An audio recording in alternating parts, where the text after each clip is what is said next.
아멘. 오늘 우리가 읽은 이 시편의 말씀 46편의 말씀을 배경으로 지은 찬송 시가 있습니다. 우리가 가지고 있는 찬송가에 있는 찬송입니다.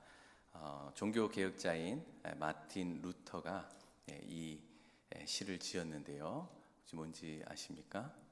내 주는 강한 성이요라는 찬송입니다. 루터가 이 찬송가를 지을 무렵이 1527년경이라고 합니다. 근데 그 당시에는 유럽을 덮쳤던 그 흑사병 때문에 정말 수많은 사람들이 목숨을 잃고, 또 루터가 살고 있는 그 도시에도 그 병으로 인해서 많은 사람이 죽어갔습니다. 그런데 루터는 그 도시를 떠나지 않았다고 합니다. 정작 본인도 중병에 걸려서 사경을 헤매고 있었을 때이고요. 그리고 그때 자신의 아내는 임신 중에 있었는데 자기 집을 오픈해서 병자들을 많이 돌봤다고 합니다.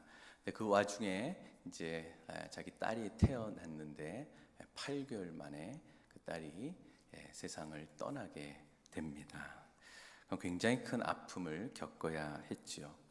그래서 루터는 그 모든 상황 가운데 견디기가 힘들 정도로 깊은 우울증에 시달렸고, 그리고 외적으로는 종교개혁에 반대하는 세력들이 그 위협이 극에 달했기 때문에 자신의 그 생존에도 굉장히 큰 어려움을 겪고 있었습니다.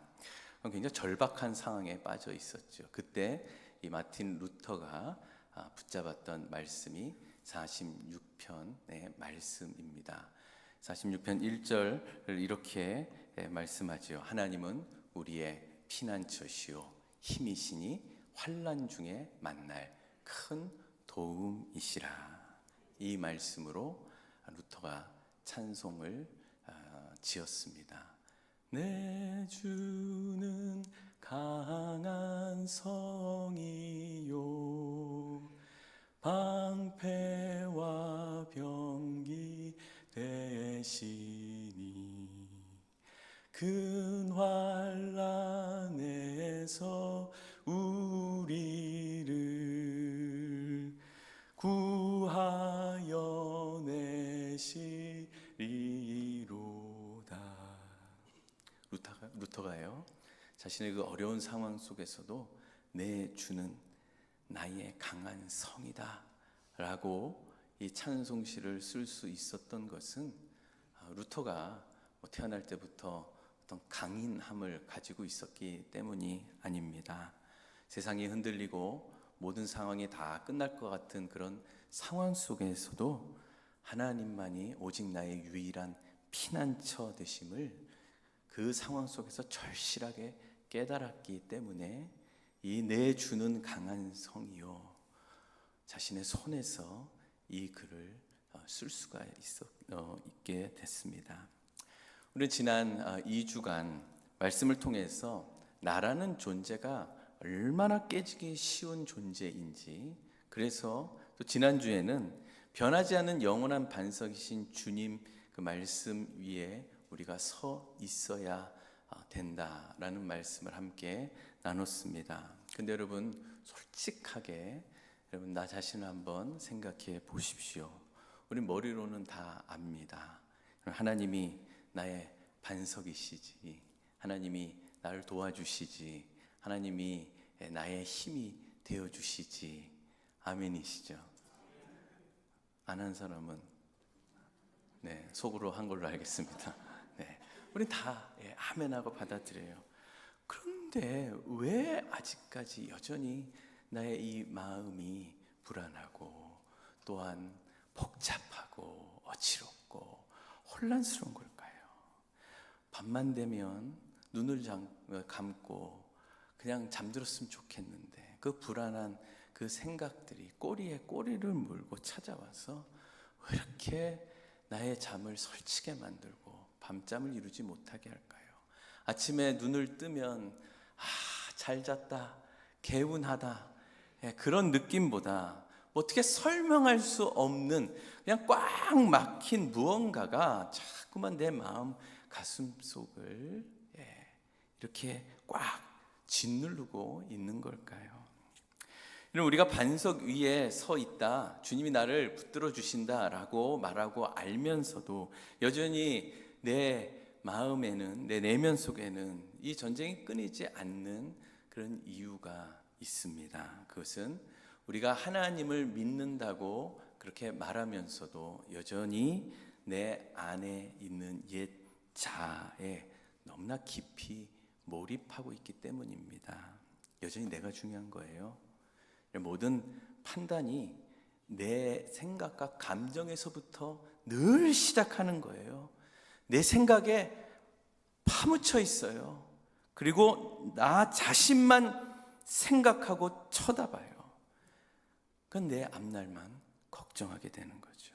그러면 점점 내 안에 불안감이 휩싸이게 되고, 그럴 때면 뭔가를 더 내가 해야겠다라는 그런 강박관념이 생기게 됩니다. 그럼 잠시도 쉬지도 못하고 뭔가를 계속해서 발버둥 쳐요. 근데 그렇게 끊임없이 애를 쓰다가 내 능력의 한계에 부닥치게 되면 어떻게 돼요? 겉으로 볼 때는 그냥 내 안 좋은 상황 때문에 힘들다고 생각할지 모르지만 아니에요. 내가 나를 지치게 하고, 내가 나를 힘들게 하고, 내가 나를 좌절하게 만들어버려요. 그러면 결국 나는 안 되는 사람이구나 체념하면서 결국 내가 나를 포기하게 됩니다. 오늘 본문인 시편 46편의 배경도 이와 같습니다. 이 시인이 자신의 그 상황을 어떻게 표현했냐면 2절 3절 말씀을 보시면 땅이 변하든지 산이 흔들려 바닷 가운데 빠지든지 바닷물이 속에 솟아나고 뛰놀든지 그것이 넘침으로 산이 흔들릴지라도. 여러분 지금 이 이미지가 상상이 되세요? 이거는 단순히 날씨가 안 좋다 이런 게 아니라 이런 완전히 땅이 지천이 다 흔들리는 거 아니에요. 산이 무너져서 바다에 처박힌다는 거예요. 고대인들은요, 산은 영원히 변하지 않는 이 땅의 기초라고 믿었습니다. 근데 그 산이 무너졌어요. 그러니까 기초가 완전히 무너진 거예요. 우리도 그럴 때 있잖아요. 우리의 삶을 지탱하던 어떤 기반들이 완전히 무너지는 듯한 경험을 할 때가 있습니다. 문제가 없었어요.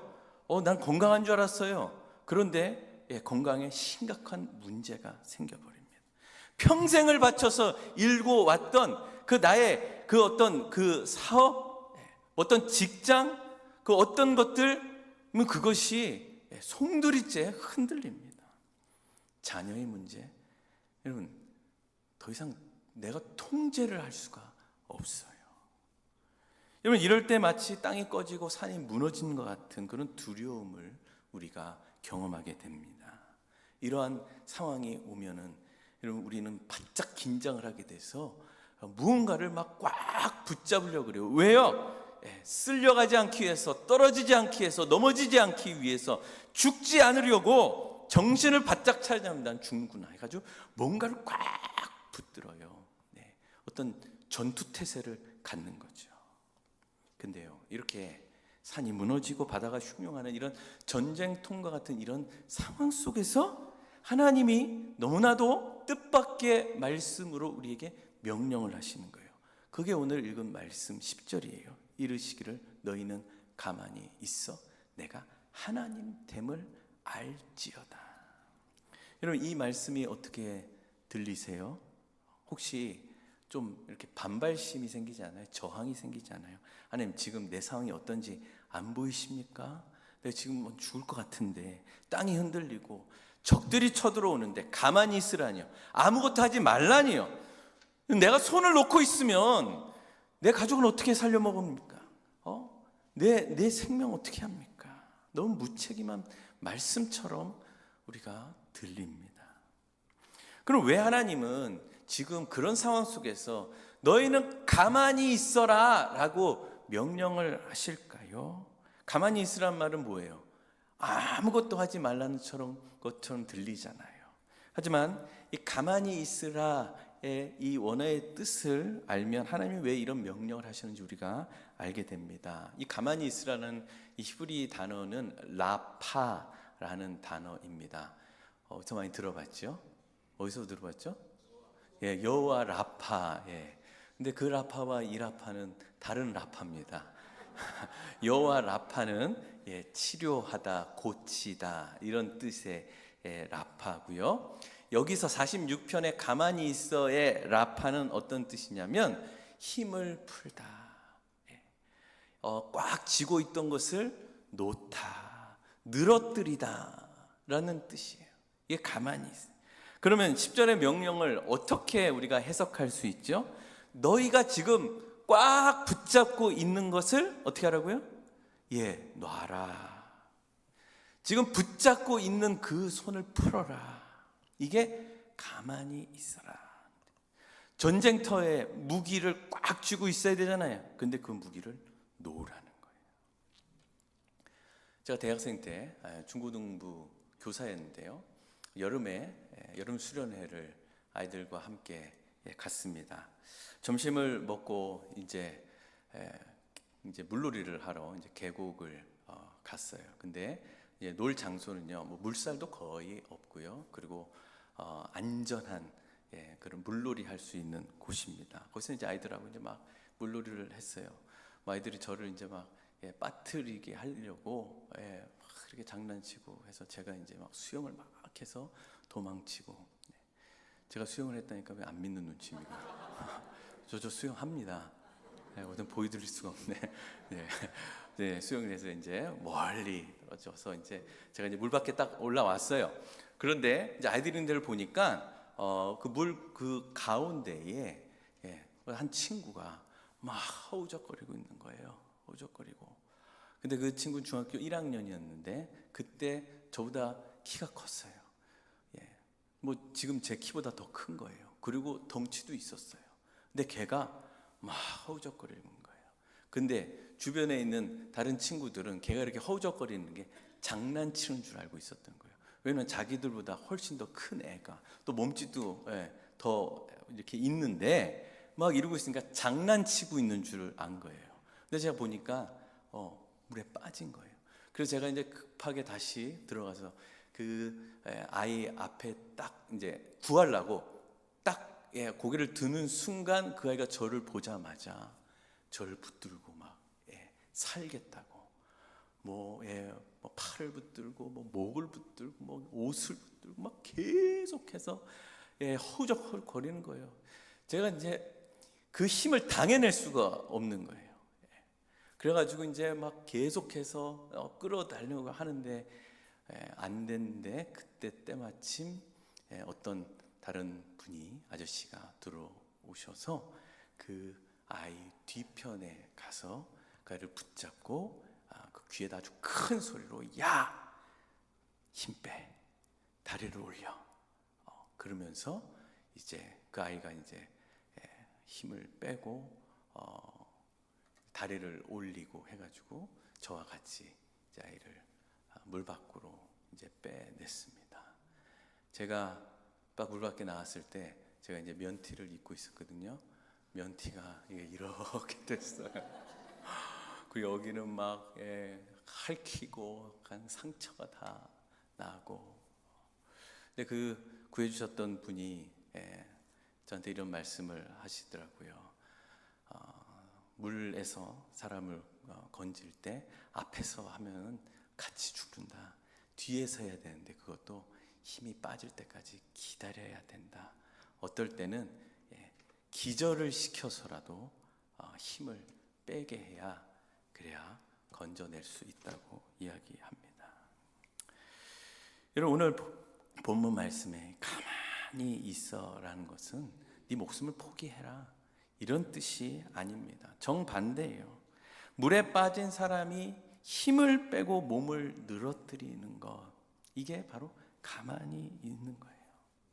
하나님의 주권을 인정하는 거죠. 하나님, 내 힘으로 나를 도저히 구원할 수 없습니다. 주님만이 나를 건질 수 있습니다. 내가 아무리 발버둥 쳐도 내 생명줄은 내가 쥐고 있는 것이 아니라 주님께 있습니다. 주님께 맡깁니다. 하나님 지금 이것을 우리에게 요구하십니다. 우리가 손을 놓을 때 비로소 하나님이 일하기 시작하신다는 뜻이죠. 내가 싸우기를 멈출 때 하나님이 싸우기 시작하신다는 거예요. 성경은 이것을 항복이라고 말합니다. 항복은 전쟁의 패배에서 노예가 되는 것이 아닙니다. 내 인생의 주인이 내가 아니라 하나님을 인정하는 것, 이게 항복입니다. 그때 주님의 능력이 나의 능력이 됩니다. 성경을 보면 이렇게 우리가 벼랑 끝에 서 있을 때 하나님께서 가만히 있으라고 명령하신 아주 유명한 사건이 또 한 군데 나옵니다. 출애굽기 14장에 나오는 홍해 사건인데요. 애굽에서 이스라엘 백성들이 나와서 광야 길로 이제 들어섰을 때 홍해가 그 길을 가로막았습니다. 그런데 뒤에는 애굽의 군사들이 죽이려고 쫓아오고 있었죠. 이때요 백성들이 완전히 패닉 상태에 빠지게 됩니다. 앞에는 홍해고 뒤에는 애국 군대니까 도망갈 데가 없잖아요. 막 울고 불고 난리를 쳤습니다. 여러분 백성들이요 패닉에 빠져서 뭐라고 이야기하냐면 애굽에 우리의 매장지가 없어서 광야에서 죽게 만들려고 우리를 출애굽했냐라는 이 모세의 원망, 하나님의 원망, 막 소리를 지르고 난리를 쳤습니다. 우리 버지니아 장로교회 성도들 같으면은 두 손 들고 하나님께 기도합시다 이럴 텐데, 아멘. 그럴 텐데 그러지 못한 것 같아요. 여러분 어떻게든 살아보겠다고 거기서 이리저리 뛰어다니면서 완전히 아수라장이 됐어요. 근데 그때 모세가 백성들을 향해서 이렇게 큰 소리를 외칩니다. 출애굽기 14장 14절 말씀 같이 읽겠습니다. 시작. 여호와께서 너희를 위하여 싸우시리니 너희는 가만히 있을지니라. 아멘. 여기서 가만히 있으라는 말은요, 오늘 시편 46편에 라파와는 또 다른 히브리 단어가 쓰였습니다. 여기서는 하라시라는 단어인데요, 이 말 뜻은 진짜로 입을 다물어라, 입을 꽉 다물고 잠잠하라. 무슨 말이에요? 불안하고 두려움에 사로잡히면 어떤 말이 나와요? 어떤 말? 여러분 이번 주에 우리 많이 했잖아요. 막 불만이 쏟아져 나오고 원망이 나오고 남 탓을 하고 그 입을 다물라는 거예요. 불안해서 어쩔 줄 몰라서 자기들끼리 막 머리를 짜내서 대책을 세우며 떠들어대는 그 모든 인간적인 소리를 다 다물라는 거예요. 그러니까 오늘 시편 46편에 가만히 있어의 이 라파, 내가 꽉 쥐고 있는 손에 힘을 빼는 것, 그리고 또 출애굽기 14장에 가만히 있으라의 이 하라신, 내 불안이 만들어내는 끊임없이 내 입에서 쏟아져 나오는 그 원망과 불평, 그 입 다무는 것, 내 앞에 그 홍해가 가로막혀 있고 땅이 흔들리는 그 위기 속에서 우리가 살 수 있는 길이 이거라는 거예요. 내가 바다를 헤엄쳐서 건너서 그 위기를 넘기는 것이 아니라 불안해서 내 속에 있는 그 모든 소리를 멈추고 어떻게 해서든지 살아보겠다고 막 발버둥 치면서 손을 꽉 쥐고 있던 그 손에 힘을 푸는 것이 우리가 진짜 살 길이라고 말씀합니다. 여러분 나의 힘을 빼고 잠잠히 하나님을 바라볼 때, 여러분 그때 하나님께서 홍해의 길을 내십니다. 아멘.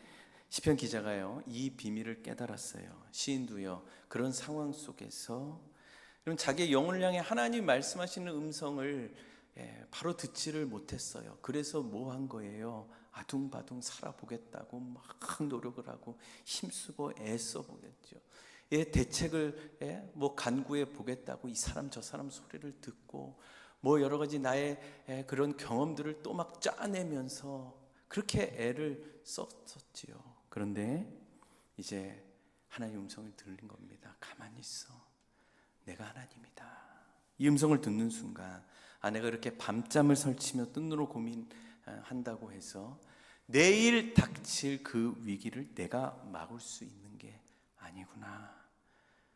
이 전쟁은 하나님께 속한 것이구나 하면서 두 손을 하나님께 든 거지요. 내 삶의 주권은 나에게 있는 것이 아니라 하나님께 있음을 인정할 때 하나님의 그 일하심을 우리가 실제적으로 경험하게 될 줄 믿습니다. 성도 여러분, 오늘 이 말씀은 우리에게 동일한 도전의 말씀입니다. 우리가 겪는 그 모든 그런 일들 있잖아요. 가만히 보면 그 가장 깊은 원인은 어디에 있느냐? 내가 하나님 노릇하려는 데 있습니다. 내가 그 결과를 만들고 싶어요. 그 결과를 내가 통제하고 싶어요. 내가 원하는 뜻대로 상황이 흘러가야지만 비로소 내 마음이 안심이 돼요. 근데 그렇게 안 되니까 계속해서 불안한 거예요. 그렇게 되려고 내가 애를 쓰는데 상황은 점점점 내 뜻대로 안 되는 거예요. 그런데 우리가 여기서 내 손을 내려놓을 수 있는 유일한 방법이 어디에 있습니까? 그것은 나를 대신해 가장 치열하게 싸우신, 그래서 승리하신 예수님이 내 안에 살아 계시기 때문에 내가 손을 놓을 수 있습니다. 2000년 전 겟세마네 동산에서 예수님은 그 십자가 앞에서 땀방울이 핏방울이 되도록 기도하셨습니다. 코 앞으로 다가온 이 죽음이라는 엄청난 공포 앞에서 예수님은 인간적인 마음으로 십자가 지시는 것을 피하고 싶으셨습니다. 그런데 예수님 마지막 순간에 철저하게 라파, 가만히 있으셨습니다. 나의 원대로 하지 마옵시고 주님의 원대로 되기를 원하나이다. 예수님의 이 기도는요, 너희는 가만히 있어 내가 하나님됨을 알지어다, 이 46편 10절 말씀의 성취라고 볼 수 있습니다. 예수님은 자신의 의지, 자신의 생명을 지키려는 그 본능까지도 다 내려놓고 아버지의 뜻에 온전히 항복하셨습니다. 그리고 십자가 위에 못 박히실 때 이런 문자 그대로 자신의 손을 다 펴시고 못 박혀 돌아가심으로 자신을 내어주셨어요. 세상은요, 예수님이 무기력하게 패배했다고 조롱했지만 예수님은 자신의 손을 늘어뜨리고 죽으신 바로 그 순간 하나님은 사망 권세를 깨트리시고 우리를 위한 영원한 구원의 길을 허락해 주신 줄 믿으시기 바랍니다. 예수님이 아버지 하나님께 항복하셨기 때문에 여러분 우리가 살게 된 줄 믿습니다. 예수님이 싸우기를 멈추고 죽음을 받아들이셨기 때문에 부활의 승리가 우리의 승리가 된 줄 믿습니다. 여러분, 우리가 삶의 전쟁터에서 손을 내려놓을 수 있는 이유는 바로 여기에 있습니다. 예수님이 이미 십자가에서 승리하셨기 때문입니다. 나의 구원, 나의 가치, 나의 안전은요, 내가 얼마나 열심히 손을 쥐고 있느냐에 달려있지 않아요. 이미 그리스도께서 이루어 놓으신 그 승리 위에 우리의 인생이 놓여 있음을 여러분 한순간도 잊지 말아야 됩니다. 그러므로 여러분, 싸우는 것을 멈추십시오. 자기 자신을 증명하려고, 내 인생을 내가 통제하려고 애쓰던 여러분 그 피곤한 그 헛된 싸움을 이제 하지 마십시오. 하나님은요, 여러분들이 지금까지 그리고 지금도 얼마나 힘들고 치열하게 싸우고 있는지를 너무나 잘 알고 계십니다. 남들에게 말도 못하고 혼자 삭히고 속으로 눈물을 흘리는 그 모습 다 알고 계세요.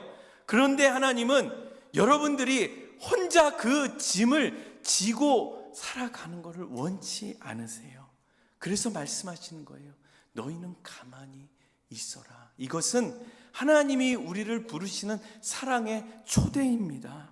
물에 빠져서 허우적거리면서 살아보겠다고 하는 우리들에게 힘을 빼라. 내가 너를 건져줄 거야. 나에게 모든 것을 맡기지 않겠니? 나에게 맡길 때 네가 진정한 피난처를 얻을 수 있어. 여러분, 이 주님의 부르심에 여러분 응답하시기 바랍니다. 여러분, 내 삶의 참된 피난처는 이 세상의 이 험한 것들 때문에 내가 벽돌 한 장 한 장 다 잘 쌓아 올려놓고 높이 쌓아 올려놓고 두껍게 쌓아 올려놓는 것으로 내 피난처가 만들어지는 게 아니에요.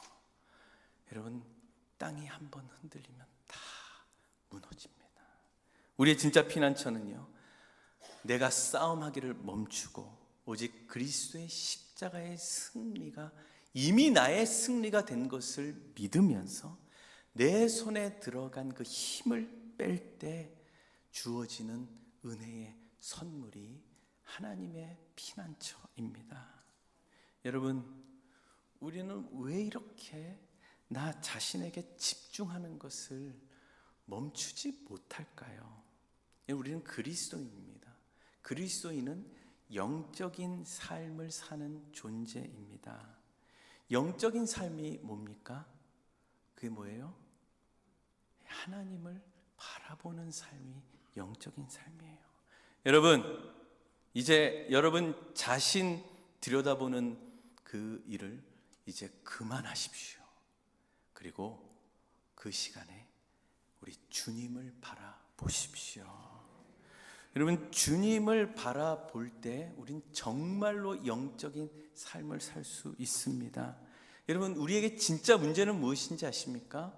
예수님과 그 예수님의 길에 대해서 마땅히 알아야 될 만큼 알지 못하면서 주님께 결과만 요구하는 게 우리의 문제입니다. 주님을 바라보는데 더 많은 시간을 우리가 할애만 해도 내 자신에게 집중하지 않게 됩니다. 여러분, 이번 한 주간 주님을 바라보며 여러분 삶에 쥐고 있던 그 주먹을 펴는 연습을 하십시오. 여러분, 주먹 쥐보세요. 다 올려요. 주먹 꽉 쥐세요. 네. 어때요? 뭐가 이렇게 내 손에 쥐어져 가지고 기분이 좀 좋습니까? 마음에 좀 안정감이 있습니까? 네, 그거를 여러분 펴십시오. 쫙 펴세요. 네, 어떠세요? 아직 잘 모르겠어요? 여러분, 우리가 손을 펴지 않는 이상 주님 손을 잡을 수가 없습니다. 주님 손을 잡아야 주의 능력이 내 삶에 나타납니다. 여러분, 불안이 몰려올 때마다 내가 어떻게 해보겠다고 아등바등 할 때마다 주먹을 펴고 주님, 내 손에 힘을 뺍니다. 이 손 주님 잡아 주십시오. 주님이 나의 하나님이십니다. 내가 싸우기를 멈출 때 하나님이 여러분들을 위해 일하실 줄 믿습니다. 여러분들의 손에 쥐고 있는 것을 놓을 때 하나님의 강한 손이 여러분들을 붙드실 줄 믿습니다.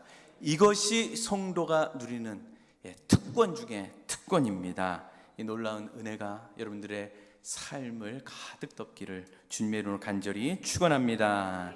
자, 우리 함께